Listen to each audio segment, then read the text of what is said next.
ये आकाशवाणी जयपुर अजमेर है। अब आप रितिका गुप्ता से अजमेर जिले की चिट्ठी सुनिए। इसके लेखक हैं ओम माथुर। अजमेर जिले में अक्टूबर महीने में सामाजिक और धार्मिक आयोजनों के साथ ही विभिन्न राजनीतिक गतिविधियों की हलचल बनी रही। महीने की शुरुआत में नवरात्र और दशहरे से शुरू हुआ त्योहारों का उल्लास दीपावली तक बना रहा। राष्ट्रीय एकता दिवस और आज से शुरू हुए पुष्कर मेले को लेकर भी जिले भर में सरगर्मियां बनी रही। अंतर्राष्ट्रीय ख्याति प्राप्त पुष्कर मेला आज से शुरू हुआ। कोरोना की वजह से 2 साल तक थमी रही पर्यटन गतिविधियां पुष्कर मेले के साथ ही फिर परवान चढ़ने की उम्मीद है। मेले में बड़ी संख्या में देशी विदेशी सैलानी शामिल हो रहे हैं। आज पहले दिन पुष्कर के घाटों पर 1.25 लाख दिए जलाकर महाआरती की गई। इस दौरान घाटों और समूचे प्रांगण को दुल्हन की तरह सजाया गया। जगत पिता ब्रह्मा मंदिर में भी सुबह से ही श्रद्धालुओं की कतारें देखी गई। इस बार लंपी बीमारी के कारण पारंपरिक रूप से पशु मेला स्थगित रखा गया। मेले के दौरान धार्मिक आयोजन के साथ ही अन्य कार्यक्रमों का आयोजन भी किया जाएगा। पर्यटकों के लिए विभिन्न प्रतियोगिताएं रखी गई हैं। पुष्कर मेले को पूर्व और पश्चिम की संस्कृति के मिलन के रूप में देखा जाता है। इसमें भाग लेने के लिए बड़ी संख्या में विभिन्न देशों से पर्यटक भी आते हैं। मेले में श्रद्धालुओं की सुविधा के लिए रोडवेज की ओर से 100 से ज्यादा बसों का संचालन किया जाएगा। रेलवे भी अजमेर और पुष्कर के बीच मेला स्पेशल ट्रेन चला रहा है। रोशनी का पर्व दीपावली पूरे जिले में उत्साह और उमंग के साथ मनाया गया। इस मौके पर लोगों ने अपने घरों में मां लक्ष्मी का पूजन कर परिवार में सुख समृद्धि की कामना की। व्यापारियों ने कारोबार में वृद्धि के लिए अपने प्रतिष्ठानों पर लक्ष्मी पूजन किया। पूजा अर्चना के बाद लोगों ने आतिशबाजी की।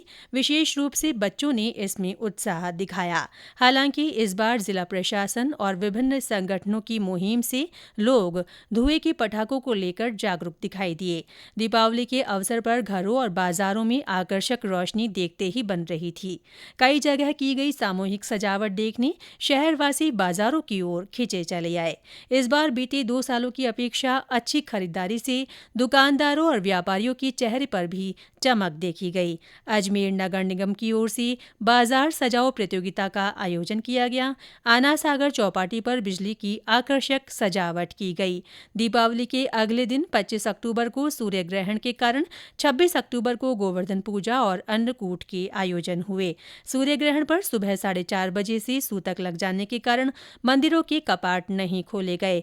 पुष्कर स्थित ब्रह्मा मंदिर सहित जिले के सभी मंदिरों में सूर्य ग्रहण समाप्ति के बाद आरती की गई। अन्नकूट पर मंदिरों में भगवान के भोग लगाकर लोगों को प्रसाद वितरित किया गया। अगले दिन भाई दूज का पर्व मनाया गया। दीपावली का सप्ताह बीतने के बाद भी इन दिनों जिले भर में दीपावली स्नेह मिलन समारोह आयोजित किए जा रहे हैं। दीपावली से पहले दशहरे पर जगह जगह रावण दहन के कार्यक्रमों में भी लोगों ने बढ़ चढ़कर भाग लिया। पटेल स्टेडियम में हुए आयोजन में बुराई के प्रतीक रावण, कुंभकर्ण और मेघनाथ के पुतलों का शाम के वक्त दहन किया गया। लौह पुरुष सरदार वल्लभ भाई पटेल की जयंती जिले में राष्ट्रीय एकता दिवस के रूप में मनाई गई। इस अवसर पर रन फॉर यूनिटी का आयोजन हुआ। जिला मुख्यालय पर सीआरपीएफ जवानों की ओर से दौड़ हुई। इस अवसर पर राष्ट्रीय एकता की शपथ भी दिलाई गई। इधर कल ही पूर्व प्रधानमंत्री इंदिरा गांधी की पुण्यतिथि भी थी। इस अवसर पर जिला कांग्रेस की ओर से इंदिरा गांधी के चित्र पर पुष्पांजलि अर्पित की गई। दीपावली के मौके पर महानगरों की तर्ज पर अजमेर के कुछ क्षेत्रों में पाइपलाइन से गैस वितरण शुरू हुआ। इंद्रप्रस्थ गैस लिमिटेड ने इसकी शुरुआत शहर के पंचशील नगर क्षेत्र में सप्लाई शुरू करके की। अजमेर में करीब 152 करोड़ रुपए की लागत से बन रहे एलिवेटेड रोड की एक साइड को पिछले दिनों शुरू कर दिया गया। एक मार्गी ट्रैफिक शुरू होने से शहर की यातायात व्यवस्था में काफी सुधार देखा गया। जिले के किशनगढ़ में मार्बल स्लरी डंपिंग यार्ड इन दिनों पिकनिक स्पॉट के रूप में उभरने लगा है। यार्ड में बनाई गई कृत्रिम झील और आसपास के सफेद पाउडर के पहाड़ों पर फोटोशूट के लिए बाहर से भी लोग आ रहे हैं।